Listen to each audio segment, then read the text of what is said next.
सिंधोन भिंदोन शिवगड तांडा गांधेली परिसरातून गौण खनिजाची चोरटी वाहतूक करणाऱ्यांना ताब्यात घेताना बुधवारी सकाळी महसूलच्या पथकाला माफियांनी घेरले।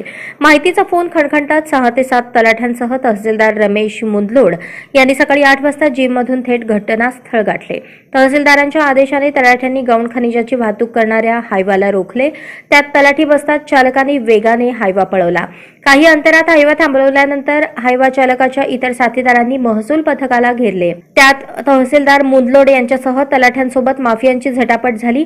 या झटापटीत एका तलाठ्याच्या हाताला इजा होऊन तो जखमी झाला।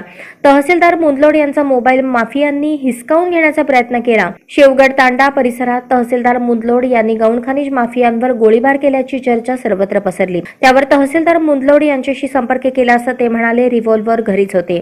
माफियामध्ये आणि पथकामध्ये झटापट झाली। यात एका तलाठ्याच्या हाताला मार लागला। शिवाय माझा मोबाईल माफियांनी हिसकावण्याचा प्रयत्न केला। आजच स्मार्ट महाराष्ट्र न्यूज चॅनलला सबस्क्राइब करा।